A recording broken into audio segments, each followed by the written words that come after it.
Chers frères et sœurs, il est possible de faire des dizaines de prédications sur ce passage biblique si connu des croyants et des non-croyants. Et je pense que vous en avez d'ailleurs suffisamment entendu pour être vous-même capable de pouvoir faire une ou deux prédications sur ce texte. Néanmoins, j'essaierai quand même d'ajouter encore une parole à toutes les paroles que vous avez entendues, en essayant de prendre un angle. Sans vouloir évidemment épuiser ce texte, j'aimerais entendre ce qu'il peut nous dire à partir de la question de la nudité. J'aimerais que nous portions notre attention sur le fait qu'au départ, la nudité ne fait pas honte, puis qu'elle fait honte, pour essayer de comprendre ce que ce texte théologique nous révèle. Alors tout d'abord, partons de ce moment où la nudité ne pose pas de problème. Il y a dans ce récit un moment de l'histoire qui constitue une situation que nous avons certainement tous en notre fort intérieur, secrètement, jugée idéale à un moment de notre vie. C'est lorsque le personnage, Adam, se trouve nu et qu'il n'en a pas honte. S'il existe quelques communautés d'hommes et de femmes qui ont décidé de vivre nus en toute tranquillité, il convient tout d'abord de remarquer que c'est une attitude assez minoritaire de nos jours, et surtout qu'il est quand même difficile de vivre ce qui pourrait être une sorte d'idéal de manière universelle. Rien que dans notre sud, pourtant assez chaleureux, aujourd'hui n'est pas une journée très propice pour nous balader tout nus. On ne peut pas dire que la nudité puisse être une caractéristique universelle, ne serait-ce que pour des raisons climatiques. D'un point de vue pragmatique, également, venir au culte dans la tenue d'Adam, ce serait aussi courir le risque de se retrouver avec quelques écharpes dans la chair, ce qui évidemment pourrait satisfaire les Pauliniens qui prendraient à la lettre le fait que lui-même disait qu'il avait une écharpe tournée dans la chair, sans que ce soit pour des causes de culte naturiste. Ceci pour dire que ce dont il est question dans ce texte biblique n'est pas la nudité physique a priori, parce que cette nudité physique n'aurait pas un caractère universel. La nudité qui ne fait pas honte au moment de cette histoire biblique, c'est la nudité existentielle. C'est-à-dire le fait d'être soi, de manière authentique, sans masque, sans maquillage, sans avoir besoin de dissimuler quoi que ce soit de notre vie. Ce moment de l'histoire peut nous faire rêver parfois, notamment lorsque nous en avons quand même un peu assez de jouer un rôle social, ou pour le dire avec la formule de Jean-Paul Sartre, lorsque nous en avons assez de jouer au garçon de café. Ce moment de l'histoire peut nous faire rêver lorsque nous en avons assez d'être gentils, au sens de bon, au sens de trop bon, avec un B comme dans cacahuète. Ce moment de l'histoire peut nous faire rêver lorsque nous n'en pouvons plus de ce monde avec cette complexité, avec ses problèmes à gérer, avec ses conflits humains à pacifier. Ce moment de l'histoire peut nous faire rêver lorsque nous sommes en quête d'une vie simple, dénuée de tout ce qui nous enquiquine. Et nous pourrions finalement caresser ce rêve de vivre comme ceux qui s'appellent les Adamites. Les Adamites sont ces personnes qui essaient de vivre comme Adam. Non seulement la nudité, mais aussi ne pas se couper les poils de barbe, les cheveux, à vrai dire ne pas se laver non plus, et ainsi de suite. Vivre dans le dénuement le plus grand qui soit, la vie simple de manière radicale. Alors, la question que je me pose, c'est la suivante. Faudrait-il regretter ce moment de l'histoire qui, pour beaucoup de chrétiens, semble constituer l'âge d'or de l'humanité? Devrions-nous tous espérer cela de la manière la plus forte qui soit. Pour ma part, ce moment de l'histoire ne me fait pas rêver du tout. À titre personnel, je n'ai aucune envie, par exemple, d'incarner le personnage du film de Sean Penn, Into the Wild, qui s'inspire notamment de Henry Thoreau, ce retour à la nature qui finalement conduit à la mort du personnage, parce qu'en voulant retourner à la nature, en fait, il retourne à l'état sauvage et il meurt du manque de soins. Moi, cela ne me fait pas rêver du tout. Alors, j'aimerais que nous nous penchions maintenant sur ce moment de l'histoire où la nudité fait honte. Parce que souvent, quand on lit cette phrase, on se dit que ça, c'est le mauvais moment de l'histoire. Et ce revirement de l'histoire est souvent compris comme ce moment où il y a une chute. L'homme chute. C'est le moment où l'humanité est sur son déclin. Alors soyons bien clairs. Tout d'abord, le texte biblique n'utilise pas le mot chute qui a si souvent été utilisé au sujet de ce texte. Ce texte biblique n'utilise pas non plus le mot péché, dont il a été si souvent question au sujet de ce texte. Et pour ce qui me concerne, je ne parlerai certainement pas de ce texte en termes de récit de la chute de l'homme ou récit du péché originel. Si ce n'est par la force des baïonnettes.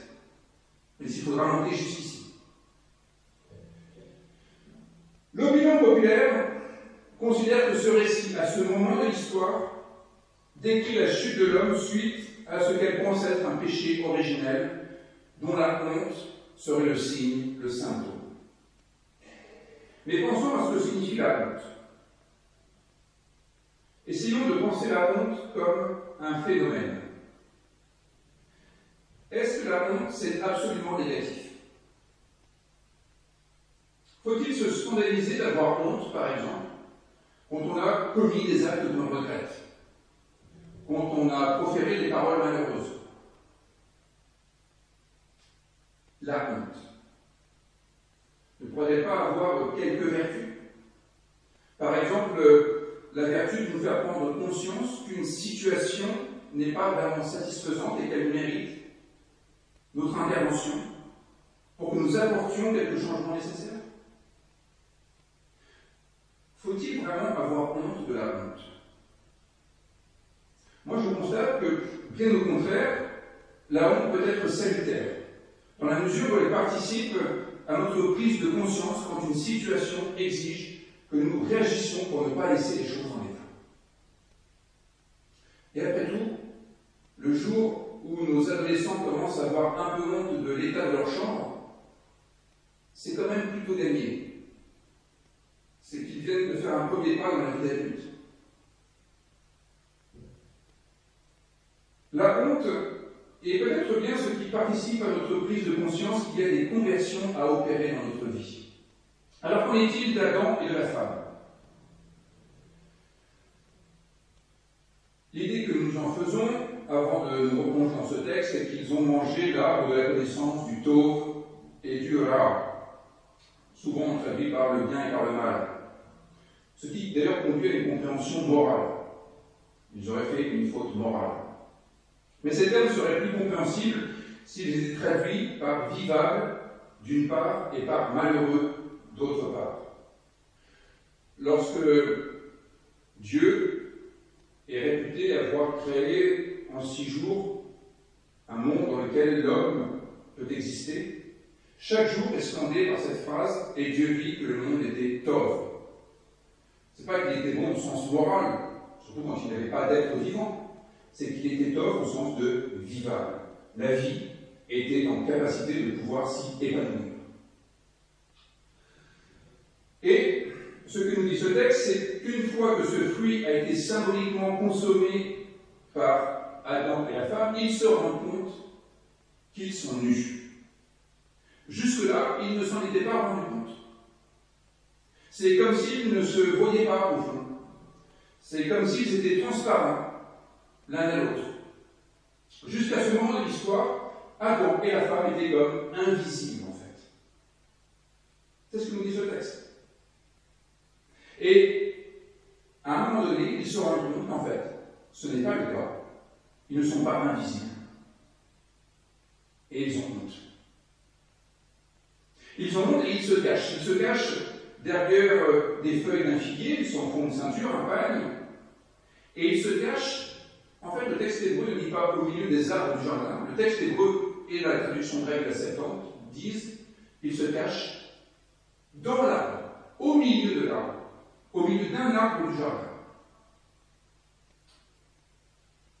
Soit dit en passant, il y a un arbre qui est au milieu du jardin, qui est à la fois l'arbre de vie, vous l'avez entendu au verset 9 du chapitre 2, et puis vous avez entendu aussi que l'arbre dont il ne faut pas manger selon ce que dit la femme, c'est celui qui est au centre du jardin. Ça fait quand même beaucoup d'arbres au centre du jardin. Et du coup, la question se pose, que nous raconte ce texte? Soit ces deux arbres ne font qu'un, et dans ce cas-là, quel reproche faire à Adam et à la femme? Soit la femme a confondu, et au fond elle parlait de l'arbre de la vie au lieu de parler de l'arbre de la connaissance du bien et du mal, et du coup, qu'est-ce que cela signifie? Qu'Adam et la femme n'ont pas mangé l'arbre de la connaissance du bien et du mal. Ils ont mangé du fruit de l'arbre qui est au milieu du jardin, et cet arbre, c'est l'arbre de la vie. Alors restons calmes sur l'histoire de la chute et du péché originel.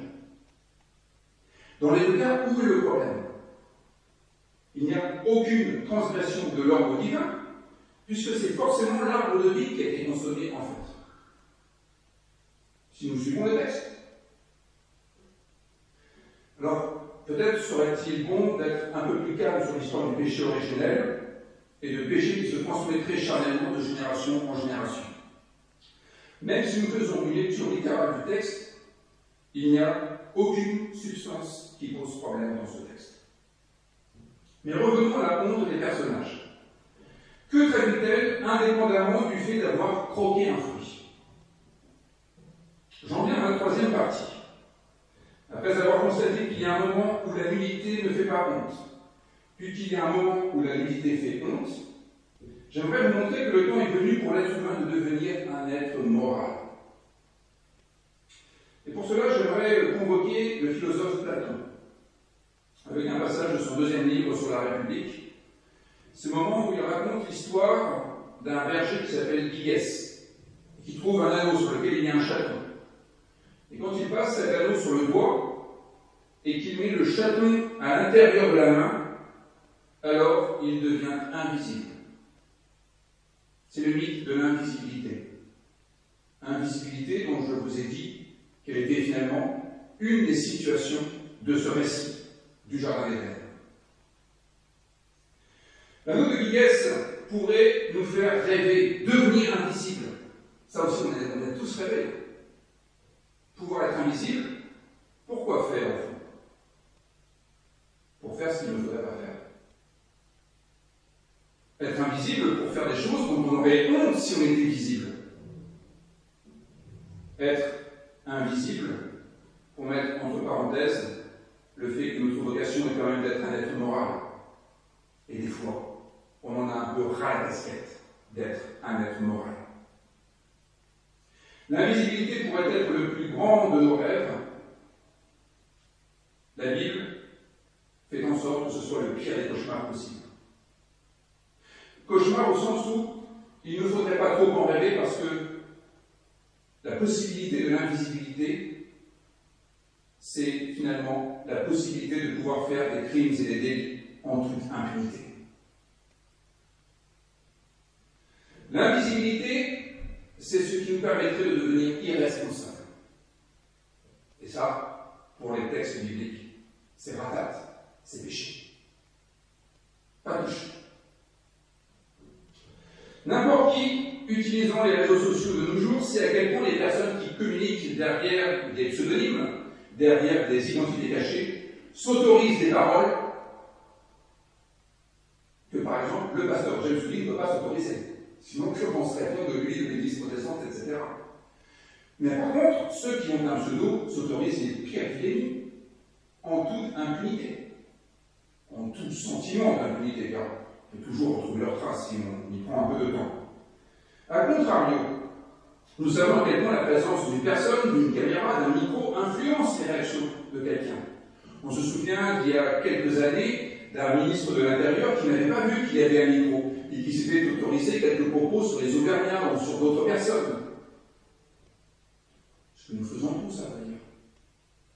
Et dès qu'il y a la présence d'un étranger, d'une personne que nous ne connaissons pas, alors nous retrouvons la respectabilité de l'acte moral. Et notre survol, notre inconscient, notre conscience nous dicte la censure qu'il faut s'imposer. Cela veut dire que la présence d'autrui change notre comportement. Le fait que nous ne soyons pas transparents change notre comportement lorsque nous sommes face à quelqu'un. Et cela conduit chacun à faire attention à ce qu'il dit, à ce qu'il fait. Autrement dit, au bout du compte, cela conduit chacun à penser sa vie devant l'autre. Et voilà bien ce qui se passe à deux étages dans ce texte biblique. Tout d'abord, l'un devant l'autre, l'homme devant la femme se rendent compte qu'ils ne sont pas autre chose que des êtres nus, et ils se cachent. Puis, il y a une autre présence, la présence divine, qui, avec la brise du soir, s'intéresse à leur cas, et là, ils se cachent au milieu d'un arbre du jardin. Quand Adam et la femme ont-ils eu compte? Quand ils ouvrent les yeux et qu'ils voient la présence de l'autre. Cela se fait après que la femme a tendu un fruit à Adam. Cela se fait après qu'ils ont eu une relation interpersonnelle, dont le texte biblique ne dit pas du tout que c'est une question sexuelle. C'est la présence de l'autre qui est décisive. C'est elle le déclencheur. C'est elle qui fait de nous un être pleinement humain, au sens d'un être moral, qui est en mesure ou en devoir de répondre de son existence. C'est la présence de l'autre qui est décisive. C'est la présence de l'autre qui me ramène à moi-même, à ce que je suis et à ce que je dois avoir. Notons bien qu'il n'y a pas de jugement réciproque dans ce texte biblique. Aucun reproche n'est formulé. La femme ne reproche pas à Adam d'être Adam. Adam ne reproche pas à la femme d'être la femme. Mais chacun pour soi réalise ce qu'il donne à voir, ce qu'il a donné à voir, et cela le fait réagir. Comment les yeux s'ouvrent-ils? Par la présence de l'autre, par cette relation qui est en train de se tisser. Ce que l'autre est en train de me faire, me fait ouvrir les yeux. Le fait de pouvoir ouvrir les yeux, de porter un regard sur l'autre et sur soi-même, nous conduit à pouvoir nous interroger sur nous-mêmes, sur notre relation à l'autre. Et c'est cela qui fait de nous un être moral.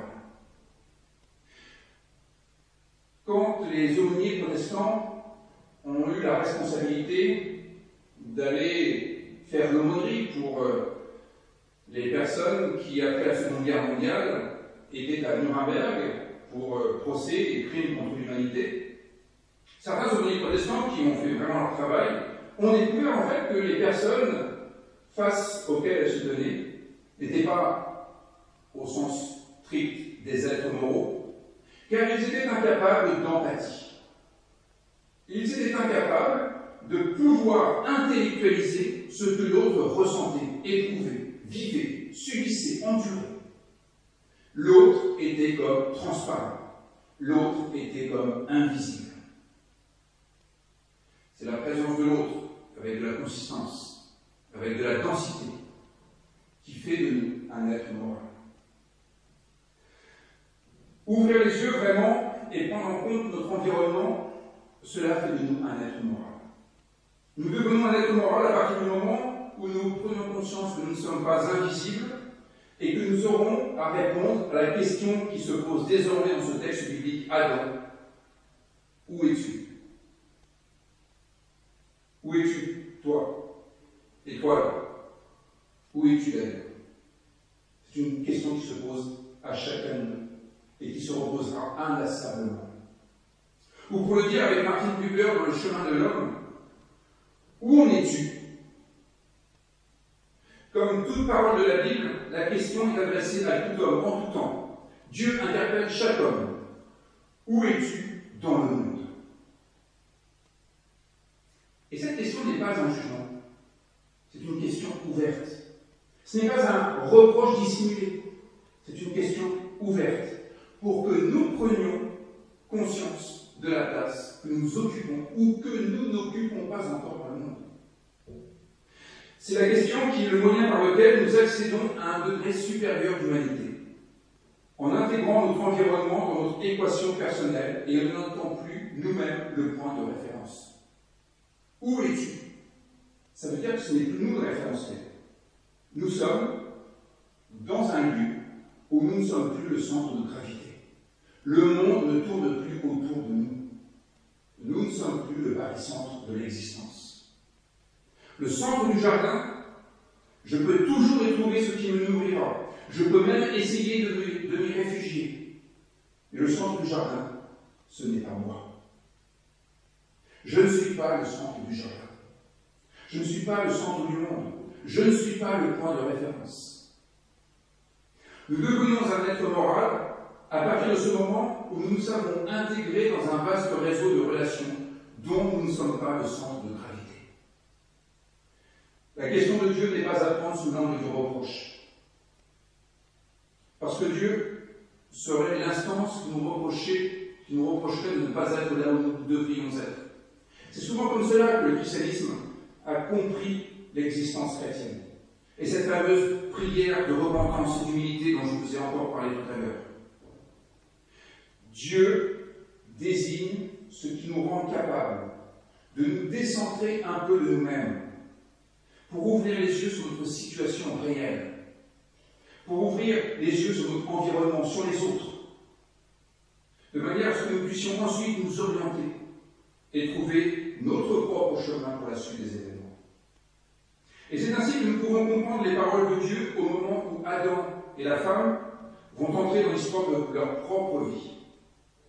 Souvent, on a compris ces paroles comme une punition. Ça sera dur, vous allez en baver, bien fait pour vous. Mais nous pouvons comprendre ces paroles bien autrement. Nous pouvons les comprendre comme les paroles de celui qui sait quelle est la difficulté de la vie et qui avertit celui qui va entrer dans la vie pour que la vie soit moins effrayante, moins impressionnante, plus familière. Bien sûr qu'il faut dire à nos plus jeunes que la vie est difficile. Sinon, ils vont être complètement désemparés. Et cela doit s'accompagner de la promesse d'un bonheur possible, d'une grâce toujours permise. Mais pas sans quelques difficultés à affronter, pas sans quelques responsabilités à assumer, pas sans quelques moments où nous aurons honte, effectivement, parce que nous ne sommes pas toujours au top. Mais cela n'est pas reproché par Dieu dans ce texte. Cela est simplement assumé pour que Adam et la femme puissent faire quelque chose de leur situation et reprendre la route de leur existence. Dieu ne punit pas dans ce texte. Dieu prépare l'humain à emprunter son propre chemin en connaissance de cause.